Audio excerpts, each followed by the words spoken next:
And welcome my dear students on my YouTube channel chemistry. तो प्यारे बच्चों, आज की इस इंपॉर्टेंट शॉर्ट वीडियो में बात करेंगे केमिकल काइनेटिक्स का एक बेहतरीन सवाल है। बेटा इस क्वेश्चन में पूछा गया है, अगर ध्यान से क्वेश्चन को देखें तो बहुत मजेदार क्वेश्चन है और इस तरह के पैटर्न पे क्वेश्चन आते हैं एक्टिवेशन एनर्जी से रिलेटेड। तो आइए क्वेश्चन को पहले समझते हैं, फिर उसका आंसर करते हैं।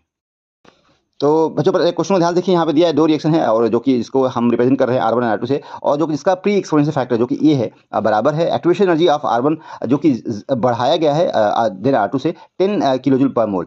यहाँ पूछा गया है इफ K1 एंड K2 जो कि रेट कांस्टेंट है और for the reaction R1 and R2 respectively. यहाँ पे टेम्परेचर जो दिया है 300 केल्विन दिया हुआ है और यहाँ पे पूछा गया है ln K2 upon K1 is equal to. तो यहाँ पे इस क्वेश्चन को करने के लिए बेटा सबसे पहले क्या करना पड़ेगा, आपको एलएनएस इक्वेशन के बारे में पता होना चाहिए, तभी इस क्वेश्चन कर पाएंगे। एलएनएस इक्वेशन जो कि यहाँ रेट कांस्टेंट टेम्परेचर पर डिपेंड करता है और K बराबर होता है A power exponential E upon RT होता है। इस फॉर्मूले को यूज करके इसको आप सॉल्व कर सकते हैं आसानी से। और यहाँ पे टू डिफरेंट रिएक्शन को करानी है, लिखना है एक्सप्रेशन, तो यहाँ पे हम K1 लिख सकते हैं और यहाँ पे A1 और E के पावर EA1 यहाँ पे अपॉन RT लिख सकते हैं, टेम्परेचर T1, लेकिन टेम्परेचर भी सेम है और यहाँ पे आप देखें तो एक्टिवेशन जो pre exponential factor is also same. तो ये दोनों अगर देखें तो यहाँ पे प्री एक्सपोनेंशियल कैंसिल हो जाएगा। यहाँ पे K2 लिखें तो A2 अपॉन E के पावर EA2 अपॉन RT। अब अगर यहाँ पे 1 मान लें, इक्वेशन 2 मान लें, इनको रेशियो अगर बनाए हम तो यहाँ पे लिख सकते हैं K2 अपॉन K1 और यहाँ पे आप A2 अपॉन A1 और यहाँ पे E के पावर EA अपॉन, इसको हम 2 मानते हैं, और यहाँ पे RT और यहाँ पे E के पावर EA1 अपॉन RT होता है। यहाँ से प्री एक्सपोनेंशियल फैक्टर के बारे में कहा गया कि सेम है, तो ये कैंसिल आउट हो जाएगा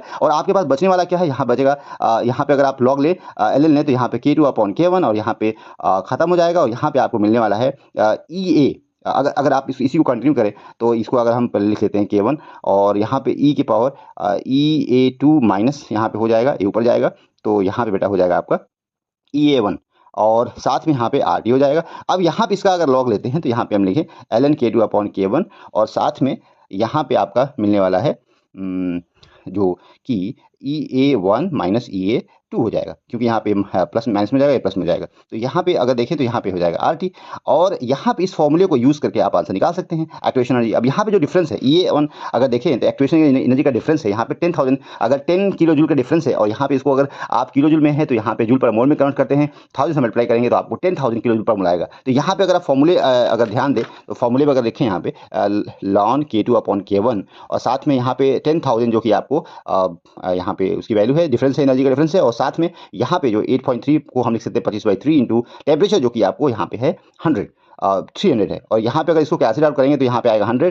और यहाँ इस दो इससे कटेगा और यहाँ 25 से होगा 100। तो यहाँ पे ln जो K2 अपॉन जो K1 बेटा आएगा यहाँ पे 4 वैल्यू आएगी। तो एक बहुत ही इंटरेस्टिंग सवाल था। इस सवाल में कोई भी ऐसा खास बात नहीं था जो आप नहीं कर सकते। सवाल को अगर बना सकते आसान, पहले तो क्वेश्चन को समझिए तब क्वेश्चन आसान बना सकते हैं। तो चलिए, थैंक यू वेरी मच।